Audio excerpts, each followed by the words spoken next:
Name's Issei Hyoto, but everyone calls me Issei. I'm a second year in high school, but I'm not really your average student anymore, sorry to say. I'm a demon, you see. Seriously, I'm not kidding.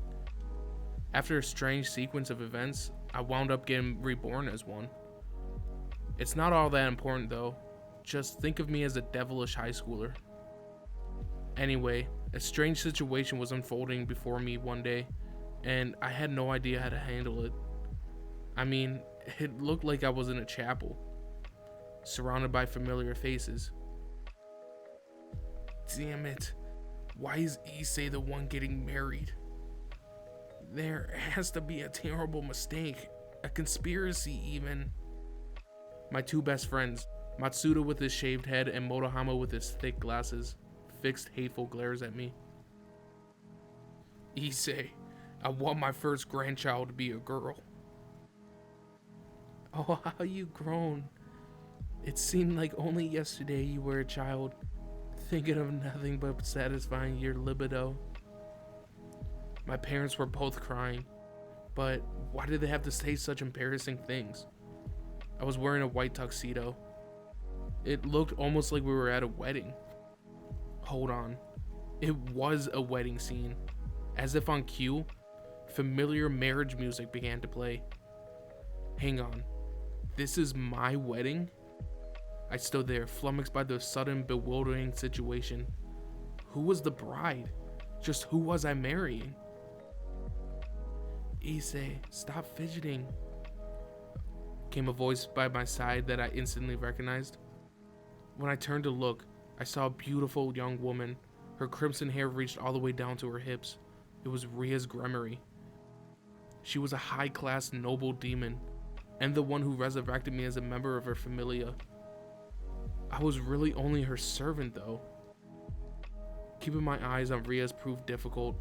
I mean, in her wedding dress, she was positively dazzling. The prez was sure one hell of a beauty. Plus, she was standing right next to me, which meant... Riaz, you look stunning. No, Riaz. Why did you have to choose someone like him? High-pitched screams echoed through every corner of the chapel. No one was saying anything nice about me, though. I see. So, Riaz and I are getting married. Talk about a surprise. Our relationship seemed to have reached this point without me even realizing it. And now we were about to tie the knot. I wasn't really sure how we got in here, but if I was really about to marry my idol, the Prez, I didn't have any problem with that. Do you promise to love her, to comfort her, to honor, and keep her for better or for worse? The old priest was running through the typical wedding vows, but my head was overflowing with other thoughts. If we were getting married, that meant we would be husband and wife. Husband and wife. That meant family. Family meant children. Children meant making babies. Making babies meant sexual relations. Sexual relations meant life as a married couple. Starting on our wedding night. A wedding night. Come here, Issei. In my mind, the Prez was already waiting for me, naked in a bed. That was what this meant, right? I mean, if we were husband and wife, it was our duty to start a family, right? Children were a necessary part of a family. And to make children required certain something. And that something was sex. I was gonna bang the Prez. By the time I had come to that conclusion, my mind was already bursting with excitement. I couldn't stop the roller coaster of my erotic fantasies.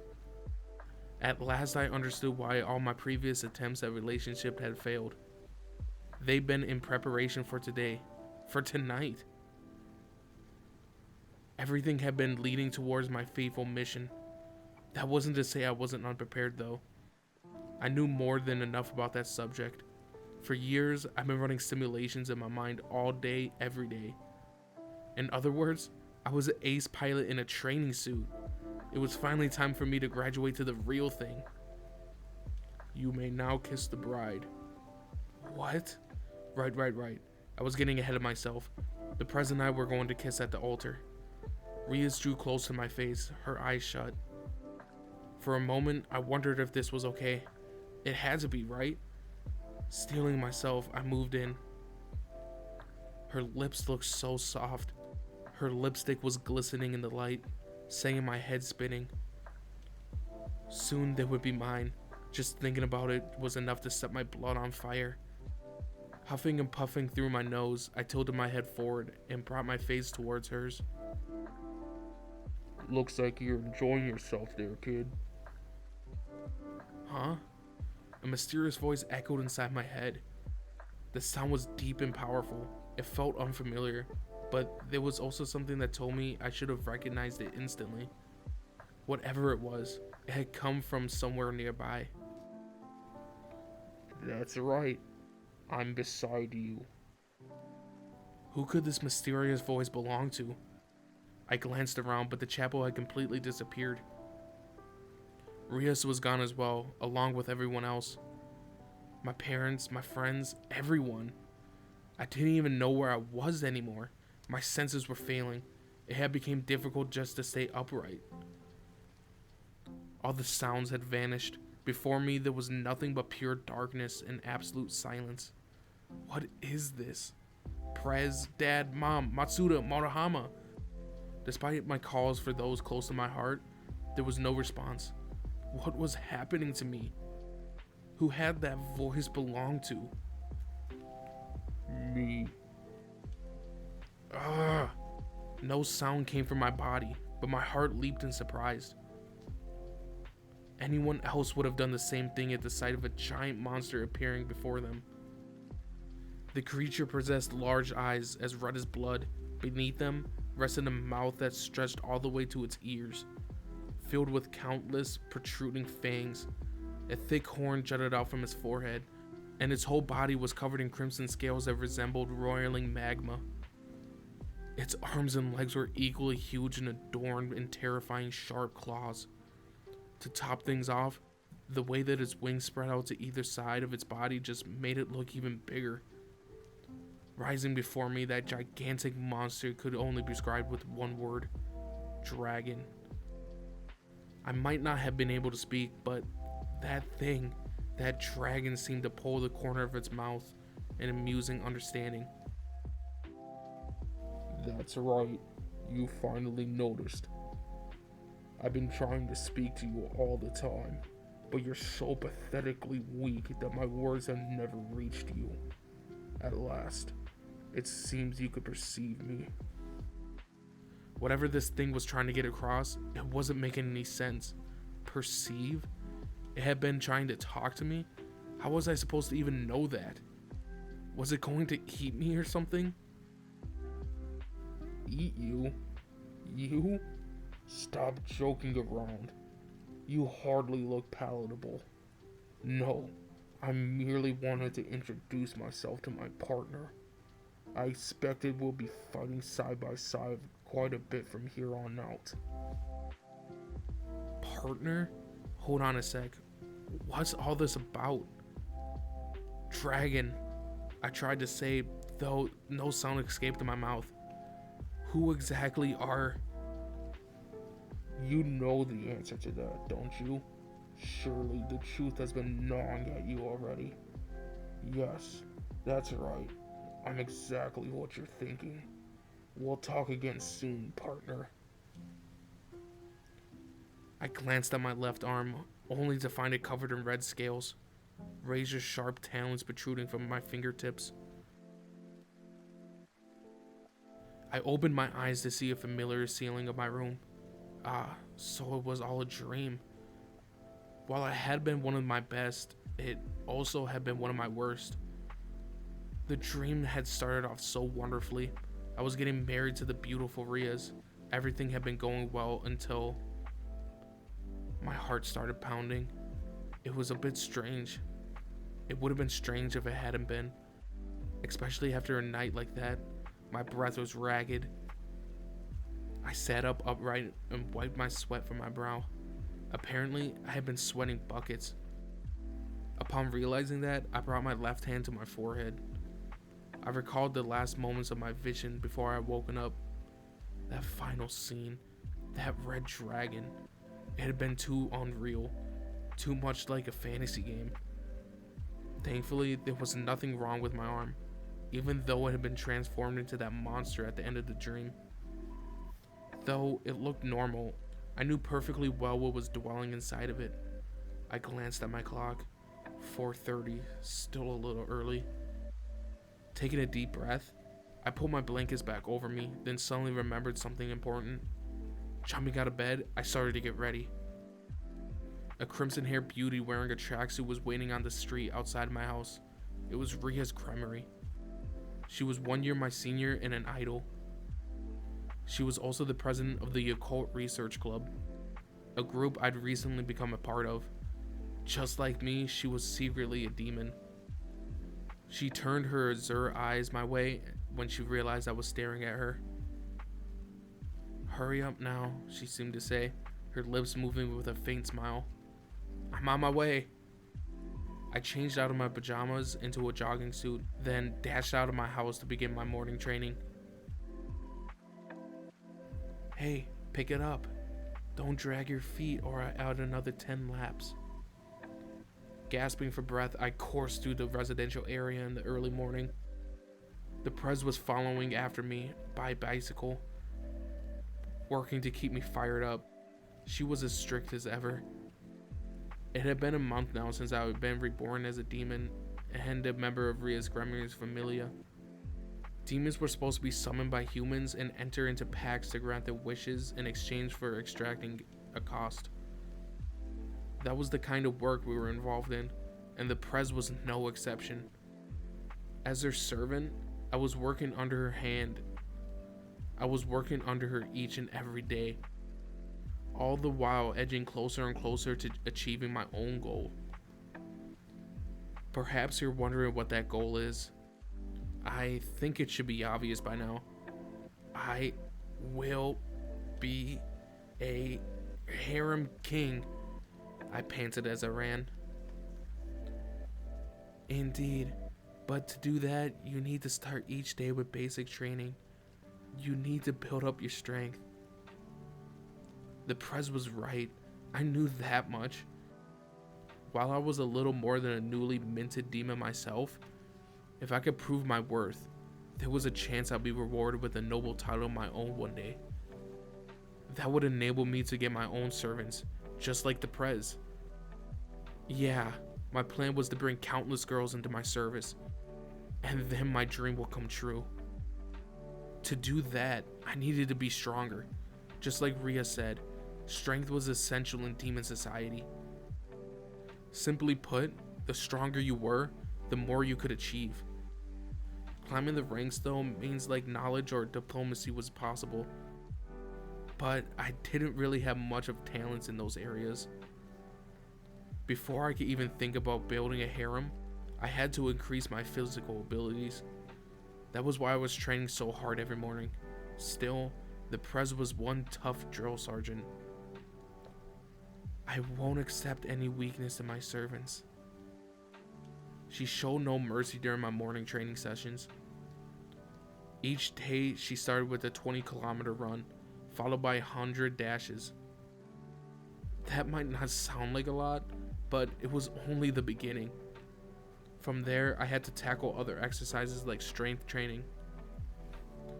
Ria subjected me to so many activities that I began to lose track. Demons were creatures of the night, and our powers were the strongest while the sun was down. Knowing this, I'd assumed that it would be better to train at night rather than early in the morning, but apparently that wasn't the case. According to the Prez, training in a baleful light of the morning sun would improve my demonic mental fitness as well. While my muscles were aching every day, the scary thing was that I was actually getting better. Lately, it even seemed like I was falling into a bit of a groove. That alone was proof of my progress. My physical education classes at school were getting so much easier. I was becoming faster at sprinting, and long distance running wasn't nearly as difficult as it had been. Phew. I came to a stop after I reached my goal in the park. My whole body was sweating profusely. Good work. Okay then, let's move on to sprints. The Prez flashed a savage grin. The higher your basic stat, the more meaningful your abilities, Riaz instructed. After completing my morning marathon and sprint through the park, I moved on to the first item of my strength training regimen, push-ups. The Prez was sitting on my back. Her soft buttocks resting against me felt truly delightful. But with the way my arms were screaming with every push-up, I didn't have the opportunity to savor the sensation. Still, what could have been better than to feel the plush of her Cali-Pekin frame? Ah! Riaz had spanked me. A gasp slipped from my mouth. I wasn't exactly a masochist, but still. You're having dirty thoughts. Your hip movements are lewd. That's 68. I was just thinking about you sitting on top of me. 69. Like you're riding me. 70. So you could talk while you're doing push-ups now, Issei. Guess that means that you're getting better. Shall we add another 100? Riaz joked with a grin. I prayed that was a joke. I could already feel death approaching. She should be arriving any minute now. Huh? Who? No sooner had I asked the question than a familiar voice said, Excuse me. Holding myself upright, I glanced at the direction of the voice. Issei, President, I'm sorry I'm late. The blonde-haired girl who entered, Azia, tripped and fell onto the ground. Here's some tea, Issei. Oh, thanks. I sipped at the tea that Azia had brought in a thermos as I took a quick break. My whole body, from my abs to my back, was chittering with exhaustion. What are you doing here, Azia? I asked. The blonde beauty's cheeks turned pink. I heard you were training with the president here each morning, so I wanted to encourage you. All I did was bring you something to drink, though. Azia was so kind-hearted. I was moved. Azia, I'm touched. I never expected the day would come when a cute girl said something like that to me. I cried out with joy before draining my cup. Azia, with her long blonde hair and pale green eyes, was a former nun, meaning that she wasn't connected to the church anymore. She too had been reincarnated as a demonic member of Riaz Gremory's Familia, much like I'd been. A month earlier, she had been caught up in a certain incident that had been killed by a fallen angel. Thanks to Prez, however, Azia had been reborn as a demon and so was now one of us. Incidentally, the fallen angels were some sort of wicked angels who appeared in the Bible and other holy texts. I guess you could say their distinguishing feature was their black wings. Angels, fallen or otherwise, were our mortal enemies, and there were lots of ongoing petty skirmishes between them and the demons. I had fought one myself last month, only to realize how truly weak I was. That's what led to me wanting to get stronger. I wasn't going to let Azia suffer like that ever again. Our master, Riaz, the president of the Occult Research Club, looked to be in deep thought as she sipped her own cup of tea. What is it, Prez? I asked. Emerging from her thought, Riaz cleared her throat with a small cough. No, it's nothing. But this is good timing. There's something I was hoping to see today. So how about we all go to Issei's house? Huh? What? My house? Good timing? And what was this expression on her face? It should be arriving right now, Riaz added. It was only 10 minutes later when I found out the answer to my little mystery. What's all this? I asked. I raised my eyebrow at the sight of the cardboard boxes piled up by the entrance to my home. The sender's name wasn't even written on them. I couldn't help but be suspicious. They looked like some kind of packages you heard about having bombs in them. Maybe the prez noticed my dubious expression because she said, "Now then, Issei, do carry these up to your room." Huh? Carry them inside? That's right. These are Asia's belongings. Be a gentleman and bring them inside now, would you? They are Asia's? I was already shocked to my core, but Rias didn't let up, immediately delivering a death blow. Indeed. From now on, Asia will be living here with you. A family discussion was the kind of meeting that ranked among the most important conferences and assemblies in the world. My parents, being the most powerful stakeholders in the house, had the highest decision-making authority. The key to these talks would be a degree of skill to which teenagers were able to negotiate. Surprisingly, however, my mom and dad, ostensibly the most influential figures of the assembly, were practically huddling together in fear of Prez's negotiating prowess. Maybe Rias' eyes were exerting some kind of unseen power over them. With that said, mother, father, won't you consider allowing Asia Argento to lodge in your homestay? At point blank range, Rias put forth the completely unreasonable request with pose and grace. Staring fixedly at Asia, my parents exchanged a few whispers. They were furtively glancing my way too. My dad cleared his throat. Asia, was it? He asked. Yes, father? Father?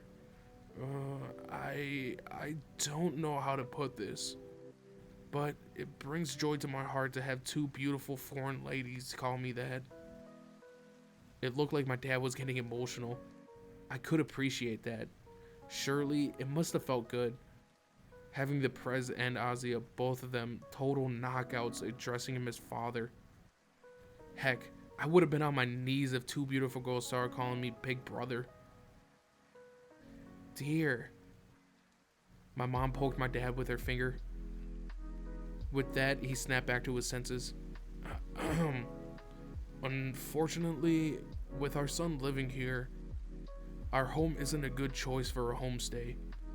He's practically the living embodiment of sexual desire.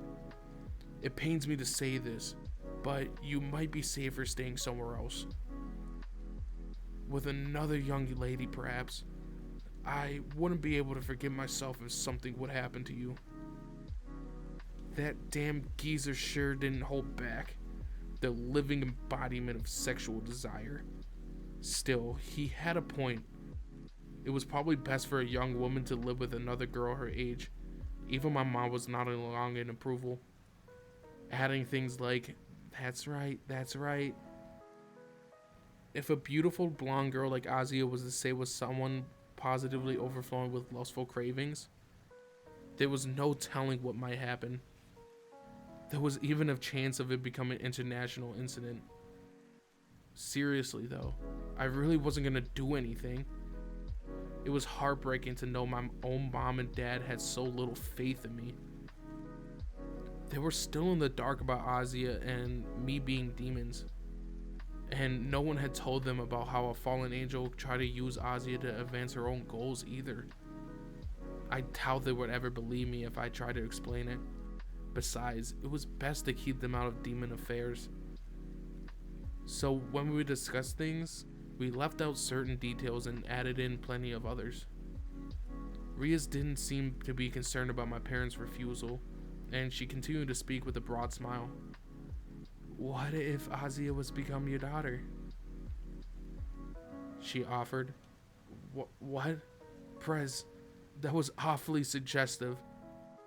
What do you mean?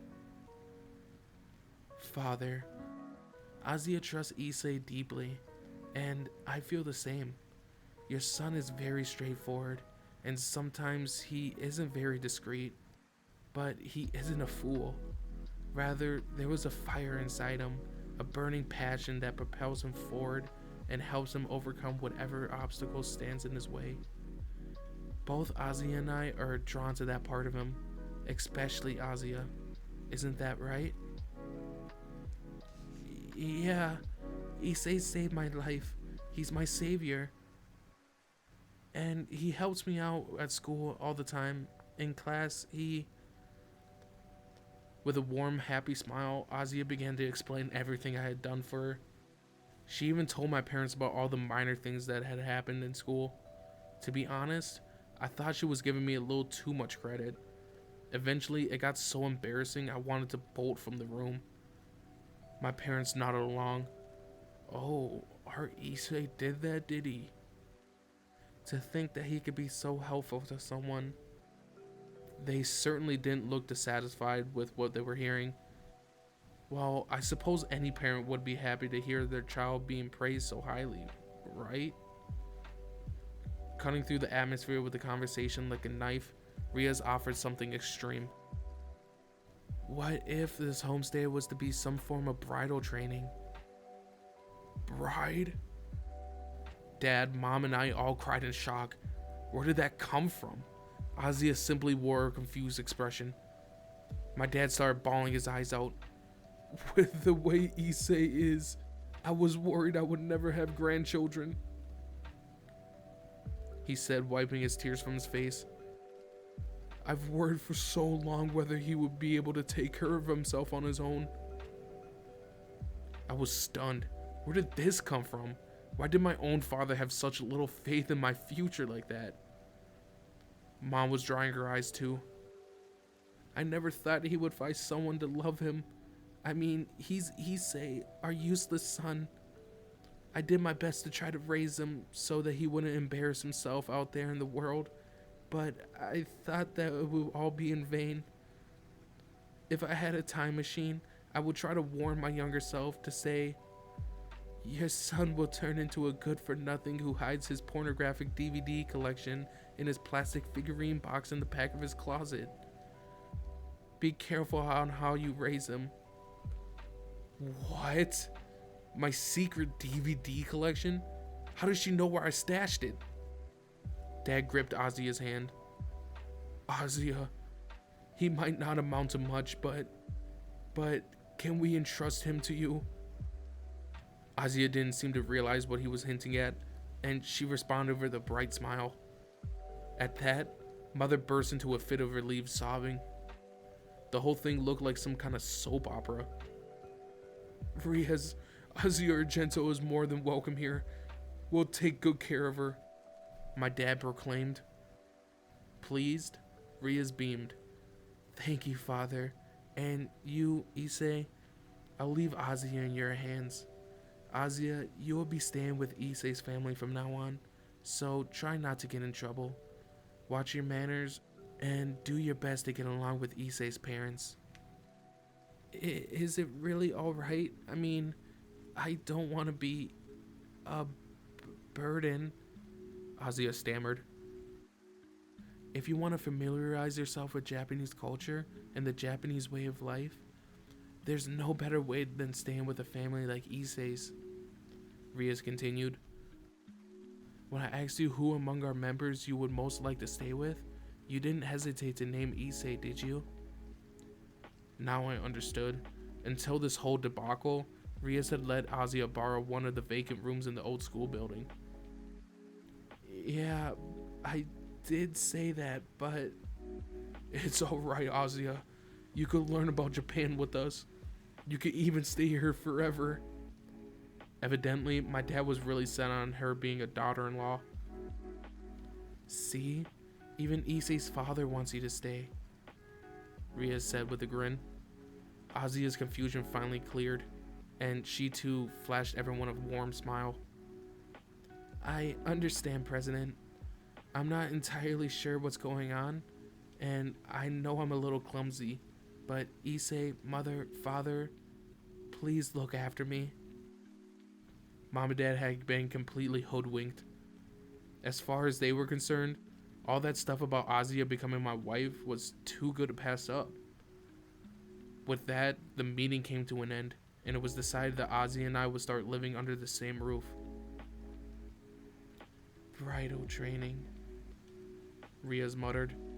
Her expression looked somehow foreign. Something about the look on her face filled me with worry. The first few days living with Azia came and went pretty quickly. Isn't the weather nice, Issei? We're playing softball today in PE. You know, I'm really looking forward to it. I've never played it before. Azia chatted excitedly as we made our way to the school. To think that I'll be walking with a beautiful young woman by my side each day from now on. I could feel the curious gazes of my schoolmates boring into me as we approached the gate. Why are Argento and Hyoto walking together? Impossible. What's he playing at? He wasn't satisfied with making his moves on Riez, so now he's going after Azia too? Students around us gossiped so loudly. They were approaching frenzied shrieks. I suppose I couldn't blame them though. They didn't need to know much about me to work out that this should have been an impossible situation. I, an unpopular sex-obsessed high schooler, had suddenly started hanging out with some of the school's most popular girls. Not only that, I was making the commute with our beautiful new transfer student, a subject on everyone's lips since the day she had arrived. From an outsider's perspective, it must have seemed pretty inconceivable. From what I gathered, a lot of guys had already confessed to Azia. They probably thought if I'd done it, they could too. Azia had rejected them all outright though. Unfortunately, that meant some of the people started to hold it against me. Heck, even now, I could feel the hatred in their eyes. Maybe they had the idea that I was fooling around with one girl after another. It was hardly that simple, but whatever. Still, it was fun to be regarded that way by my classmates. Even if it was just a massive misunderstanding, I started to feel pretty popular. Yeah, that's right. Eat your hearts out, folks. This is only the beginning.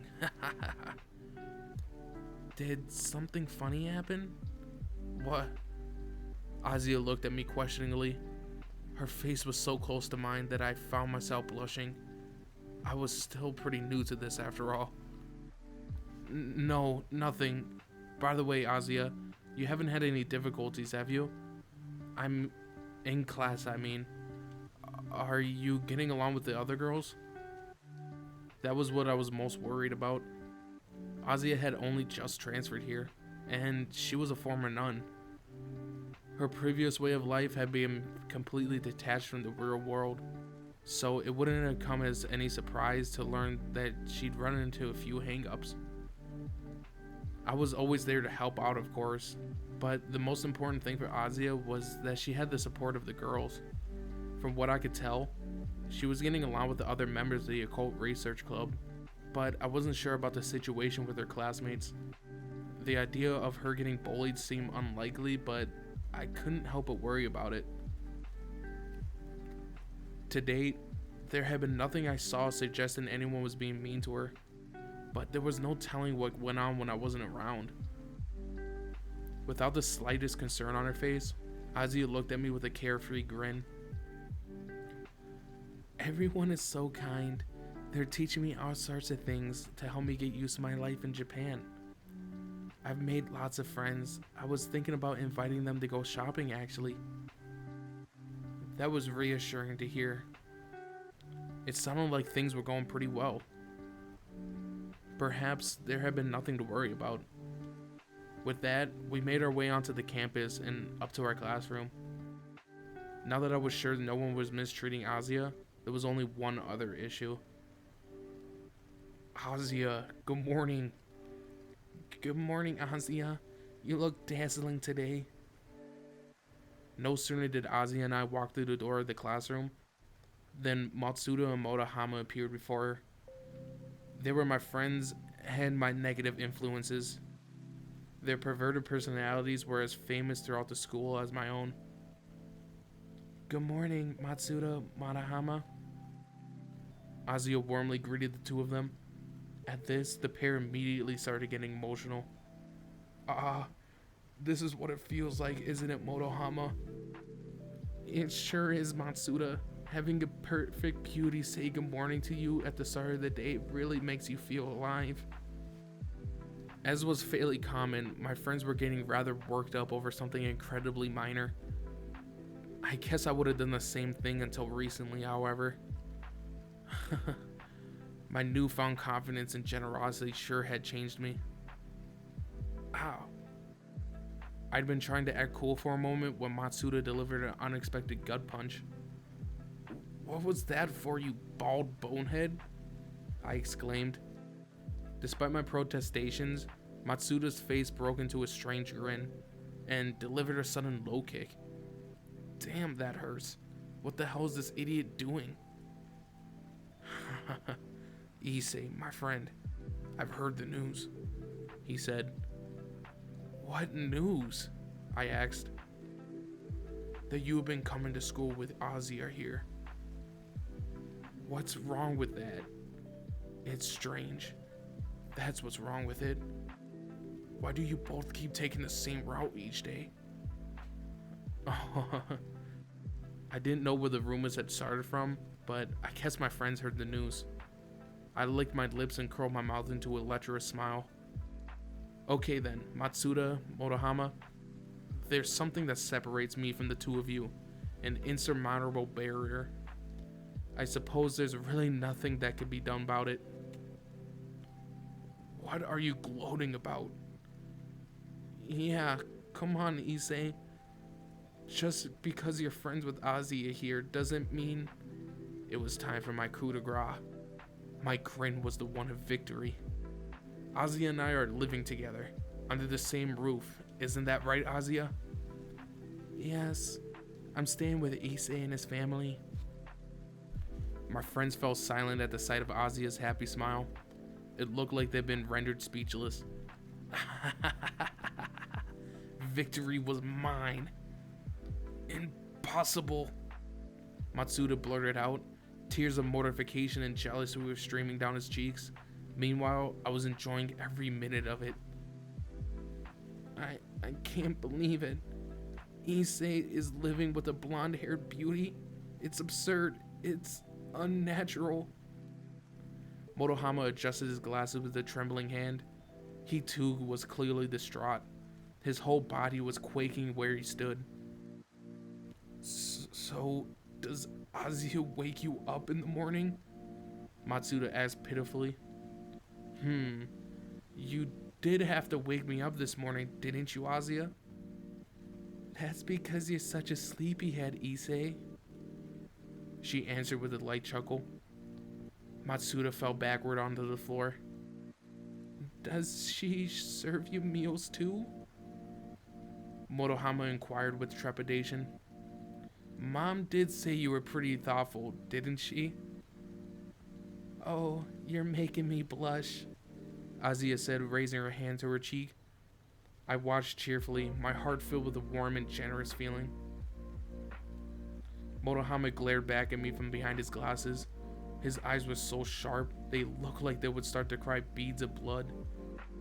Jealousy sure could be terrifying. My whole life, it seemed, had undergone a sudden reversal. Everything was now joyful and rosy, all because I had befriended a beautiful young lady. Yeah, even if the other girls in my class hated me, as long as I had Azia by my side, nothing else mattered. No, I reminded myself, I can't stop here. My goal was to earn a noble title, become a great demon, and make countless beauties into my loyal servants. I was going to need other girls who liked me. The trouble was, I wasn't exactly on good terms with most young women. Issei, you sure know a lot of cute girls, don't you? Riez, Himajima, that's both of Kuo Academy's two great ladies. Plus, I've seen you with the petite idol Konako. As if that wasn't enough, you snatched up our blonde transfer student Azia too? What gives? This is totally unfair. Matsuda cradled his head in his hands. It was admittedly a little upsetting to see my friend so distraught. There was nothing to refute though. I had befriended a good number of beauties over the past month or so. I was accompanying Azia on our way to school, and both Rias and Agano seemed pretty fond of me. Yeah, things have finally turned around for me. There was no mistaking that. I was certain these days promised to be the most enjoyable time of my life, and I was going to ensure that I relished them without regret. While I was considering such things, Motohama had calmly adjusted his glasses. Issei, I'm sure it wouldn't help for you to introduce us to even one of your new friends. Come on, help us meet someone. Please, I'm begging you. He pushed his face close to mine. His voice was low, but it was filled with intensity. The only girls I knew were the one that Matsuda had already mentioned. In other words, I wasn't acquainted with any others. Heck, I was sure that no one else would even take me seriously. Perhaps that sounded a little harsh, but it was the truth. To put it bluntly, I didn't know any human girls. All the ones that I was getting on so well with were demons. Still, demons could be cute too, so I didn't take much issue with that. After thinking for a moment, I remembered that I did know someone else. Sort of. It was an idea, at least. I took out my cell and searched through the address book. Sure enough, there it was. This could work. Hold on a second. I left Ozzy and my two buddies for a moment and went to the corner of the room so I could check with the person I had in mind as to whether or not it would be alright. We spoke on the phone for a couple minutes and they were okay with it. Everything's good. I know someone that wants to meet you. They'll bring a friend too. Here's their number and email address. You should probably get in touch by email or text first. That'll help things move along more smoothly. Thanks. Instantly recovering from his wailing despair, Matsuda snatched my cell phone out of my hand. Hey, come on. That was a quick turnaround. A second ago, you were crying your heart out. The two of them copied the number into their own phones. Thanks, Issei. We're in your debt. I'll never forget what you did for us this day. Yeah, let's all go on a triple date. Just you wait. We'll have girlfriends in no time. The two of them were grinning in excitement. It looked like they were gorging themselves on happiness. Or maybe their minds had been opened up to a new world of possibilities. So, what's she like? She's cute, right? Matsuda inquired, hoping to learn more about the person whose number I'd just given him. I scratched my cheek. Well, they're definitely a maiden. There's no doubt about that. A maiden? Wonderful. Awesome, Issei. I bow my head to you, Master Hiono. These guys could be ridiculous at times. Their attitudes had done a complete 180. Who's to say I wouldn't have ended up the same way if I never met Riaz and Azia, though? Silently, I whispered an apology for hogging all the fun. Matsuda, still grinning, glanced back at me. Hey, Issei. By the way, is it just Mill? What's with that name? That was the question Matsuda was going to have to answer on his own. Not even I knew the truth of it. Pedaling my bicycle at full throttle, I rocketed through the neighborhood at night. I screamed, putting everything I had, propelling myself forward. Stopping at our destination, Azia, sitting behind me, popped a leaflet into the mailbox. It's done. Alright. After making sure she was secure behind me, I took off again. The little ads Ozzy and I were distributing were actually a simple tool used for summoning demons like us. Normally, a would-be client would have to draw a magic circle to summon one, but in the modern age, few people were willing to go to such lengths. Actually, it was more that very few people believed such creatures even existed anymore. Until recently, I definitely hadn't. This left demonic commerce in a bit of a tough spot. To counteract this, flyers complete with their own pre-made magic circles have been printed. Each familia emblazoned their handouts with their own insignia and added different fancy catchphrases that really gave them the look of any other everyday junk mail. The leaflets probably didn't mean much to those who were already living satisfying lives, but they were enchanted with a special charm that tempted those possessed with raging, unfulfilled desires into using them. When a client used one, a demon would appear from the magic circle and grant them a wish in exchange for payment. That was the contemporary way of summoning a demon. Distributing leaflets was the #1 job for newbie servant demons like me and Azia. Basically, we would start at the bottom for a time and learn the ropes of the trade. We had a special mobile device that helped us identify homes of those with unquenchable desires. Following this little detector, we would arrive at this place and toss one of the flyers into their mailbox, then move on to the next potential client, rinse and repeat. Technically, I had already graduated from this kind of work. I was still doing it only because... Issei, are you sure about this? Helping me deliver these papers, I mean. It's no problem. Yeah, I was there to help Azia. Basically, I was ferrying her by bicycle from one house to the next. You don't know how to ride it by yourself, right? Someone else pedaling is the only way this will work. I'm sorry. I've never ridden a bicycle before, but I can walk. I can't let you do that. I'd worry about you, Azia. That was the truth. It wasn't so much about whether or not she could ride by herself, but rather it would be irresponsible of me to let her wander an unfamiliar neighborhood alone. Azia had arrived in Japan from a northern European countryside only last month. She still didn't know much about the local customs. Her new demon abilities allowed her to speak and understand Japanese, but adapting to an entirely different kind of daily life was another matter entirely. I've been trying to teach her, but there's still so much left to cover. On top of that, Azia was too friendly and pure-hearted. There was no telling what kind of trouble she would get herself into. After giving it some thought and being unable to stop myself from worrying, I told the press that I would help Azia distributing the leaflets. Riaz graciously agreed to my requests. That's how I wound up carrying Azia on my bike from one place to the next each night. See that, Azia? I motioned to an approaching structure. That's a Shinto shrine. We're demons, so we can't go inside. Yes, demons aren't allowed to enter a place where spirits gather, or spots that have a connection to God, right? As a Christian, it's hard to imagine 8 million gods, though. Raised in a monotheistic culture, Azia was unlikely to adapt easily to Japanese religious beliefs, or so Riaz had told me. That's why I thought it would be a good idea to use this opportunity to teach her all about her new home.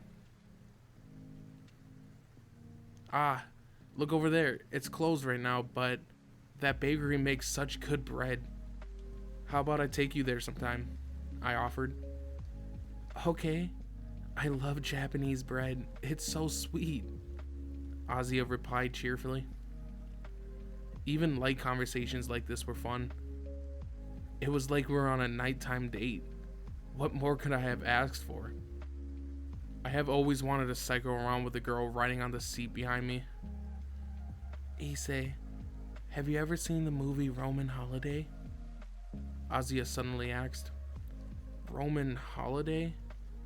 Ah, right. That's a pretty famous one. It's an old film, yeah? Sorry, I haven't seen it, I replied. Oh. Azia sounded a little disappointed. What about it? I love that film. Whenever I saw the characters riding around on bicycles, I always wanted to try it myself. She paused there, giggling softly. There was a genuine happiness about her, and I felt Azia's arms tighten around me slightly. I didn't really know what she was on about, but that was fine. If she was happy, that was enough for me. The night breeze felt good as we raced along. We're back. Once Ozzy and I had finished distributing the leaflets, We made our way back to the club room. The Occult Research Club was based in a supposedly unused old school building at the back of the campus. One of the empty classrooms on the third floor had been adapted into a meeting place and headquarters of Ria's Gremmeries Familia. Oh dear, you both look exhausted. I'll make you some tea. Akano Himajima, the club's vice president and Rias' #1 advisor, was the first to greet us upon our return. Akano was a third-year student, which made her my senior. She had a classic Japanese charm, with lustrous black hair and a broad, welcoming smile. She also regularly sported a ponytail, a rare sight in this day and age. She and Rias were known at her school as the two great ladies. They held the adoration of boys and girls alike at Kuo Academy. How was your date? The next to speak up, flashing us a cool smile, was Yudo Kiba, the handsome prince who captivated countless girls here at Kuo. He was a pretty boy, a real smooth-talking lady killer. That quality of his made him my mortal enemy. Awesome, of course. Regardless of my dislike, I gave him a thumbs up as I replied. A late night tryst. A cold, cool voice observed. Such a sound belonged only to Konako Tojo, a petite first-year student. At a glance, she looked like she belonged to an elementary school. Perhaps that's why she became sort of a mascot for our school. Ozzy and I approached Rias, who was sitting on the sofa at the back of the room. Her crimson hair was stunning as ever.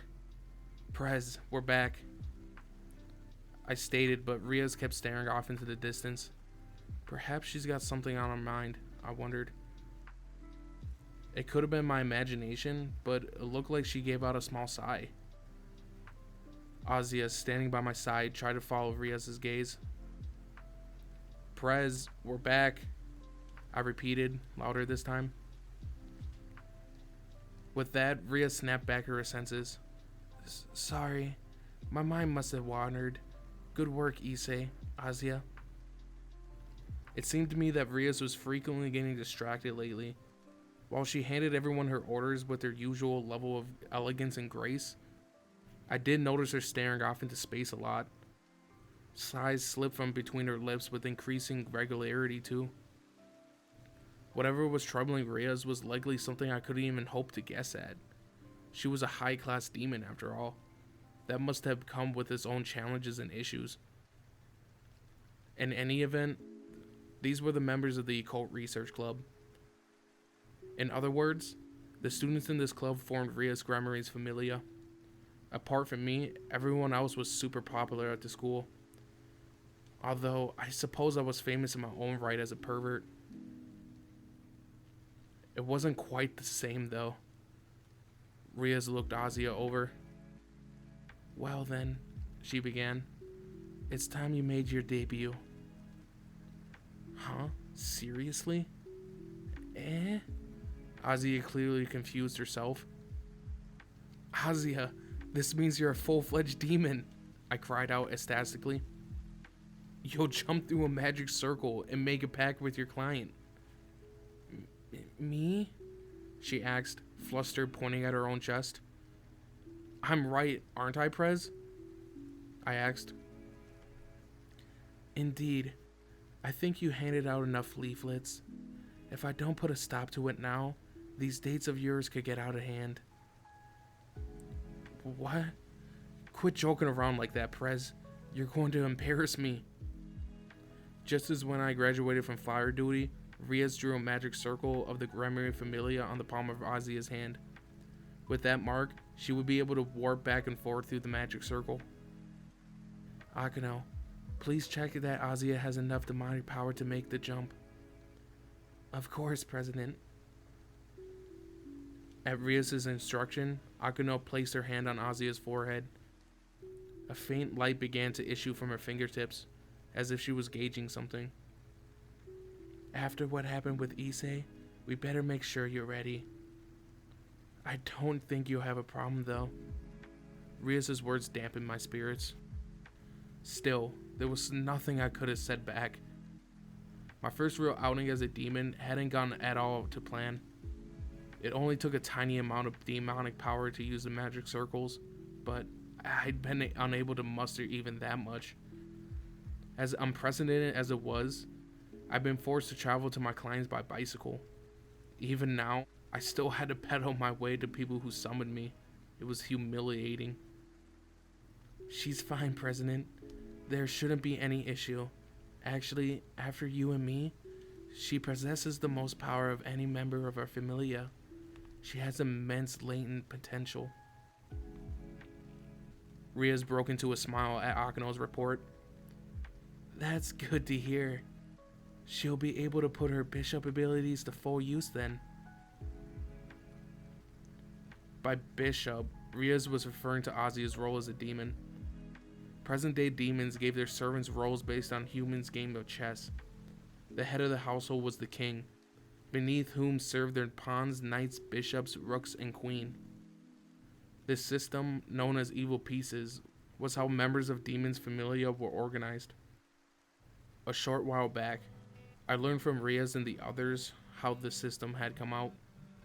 Many demons had perished in the great war fought between the forces of God and the fallen angels.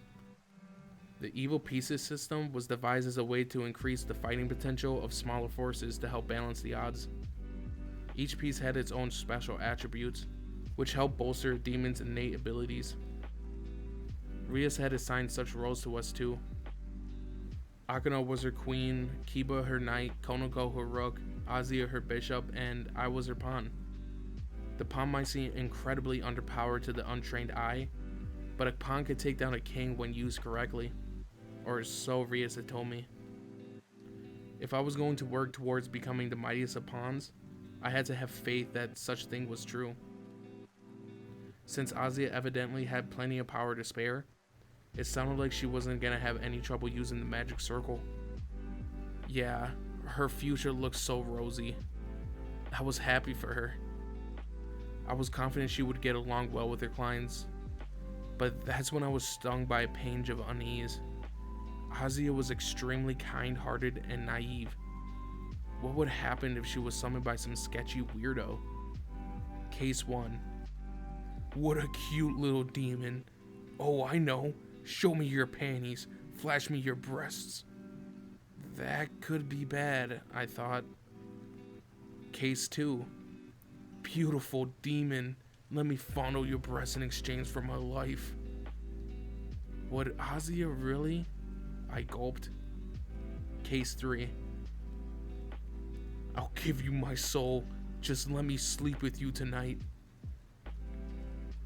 I didn't even know what I'd do if someone said that to her. Issei, are you crying? Riaz peered at my face. Her expression was one of concern. You can't, Prez. I shook my head from side to side, tears streaming down my face. I changed my mind. This was no good at all. This was Azia we were talking about. If some unknown client ordered her to do anything indecent, she wouldn't be able to refuse. She was too hardworking, too earnest. A girl like her was gonna do her best to finish a job, even at the expense of herself. Prez, I cried out. You can't let Azia go alone. I'm worried about her. I couldn't live with myself if some sick perv forced her to do lewd stuff. Issei, Riaz began, her expression troubled. The House of Gremory doesn't respond to summoners whose thoughts towards the members of a familiar are too lecherous. We do occasionally get clients like that, but we have someone who specializes in dealing with those cases. I wouldn't put Azia in that sort of predicament. Don't worry, I know what I'm doing. Really? Are you sure? I'm still really stressed about it. Riaz let out a tired sigh at my display of concern. Very well. I'll let you assist her, at least to begin with. How does that sound? Thank you, Azia. Leave the pervs to me. All you have to worry about is making the normal contracts. I took her hand in my own and breathed out a sigh of relief. Okay. Azia herself looked a little uneasy, as though she thought this was making more trouble for me. Truthfully, I didn't care. I had to protect her. Not only had I promised Riaz I would do so, but I was legitimately worried for Azia. Perhaps you could have said that I was being too protective, but I wanted to watch over Azia until she felt confident enough to say that she could handle taking clients on her own. I would protect her until she grew tired of me, even if it meant that she started to resent me a little. In that case, once you receive the request, Azia, you will be able to jump through the magic circle, taking Issei with you, Riaz explained. I understand, President, replied Azia. At that moment, the large magic circle on the floor of the room began to glow. Akano, who was in charge of operating it, read the demonic text that appeared on one side of the circle. Oh dear, even Azia might be able to handle this one. Hearing the report, Riaz broke out into a grin. How convenient. Azia, use your powers to jump straight to the client. Issei might not be able to make the jump himself, but you're strong enough to bring him with you. Good luck. I was supposed to be helping her, but in reality, I was the one who needed the hand-holding. It didn't matter. I was going to protect Azia in my own way. Let's go, Azia. Yes, Issei, she answered. Thus, the two of us eagerly walked into the center of the magic circle. It was past midnight by the time Azia and I finally made it home. Her first job had gone surprisingly smooth. A stark contrast to mine.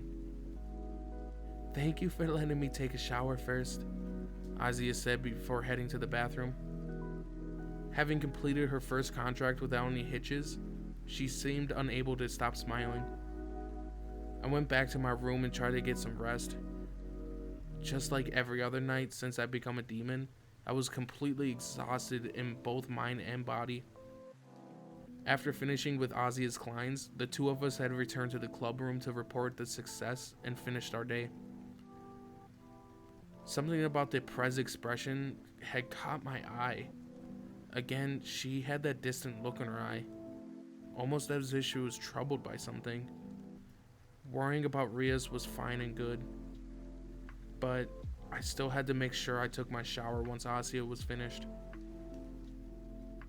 Using the same bath as she did. I knew I shouldn't be thinking such dirty thoughts, but I was still in the prime of my adolescence. I had to admit, it did make me feel pretty aroused. No. I shook my head from side to side, trying to dispel my perverted imaginations. My job is to keep her safe. How low am I that I'm thinking such lewd stuff about her? I'm a pervert, an absolute creep. I scolded myself, wishing I had a hermit's sense of worldly detachment. Lowering myself to the floor, I crossed my legs to assume a zazen position. Then I closed my eyes and tried to empty my mind of all thought. I told myself that I wasn't a pervert, and that I would suffer no more dirty thoughts. I was Azia's protector. I might have been living with her, but it was wrong to think of her that way. I recited a Buddhist invocation. Hail Buddha of infinite light. Ow! I was struck by a sudden headache. For a moment, I wondered what happened. Then, I remembered I was a demon. Reciting sutras could have dealt me some serious damage. Had I kept going, I might have killed myself. Damn it, I swore. This was just adding insult to injury. Then I paused for a moment and wondered what I was actually trying to accomplish. At the very same instant, the floor in my room suddenly burst into a familiar pattern of light. It was the mark of our familia. There was no mistaking a Grimoire magic circle.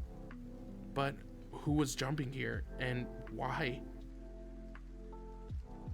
The light of the magic circle filled the entire room. and a figure took shape in the center of it. Squinting at the light, I spied a feminine silhouette and then brilliant crimson hair. Prez? Appearing from within the magic circle was none other than Rias herself.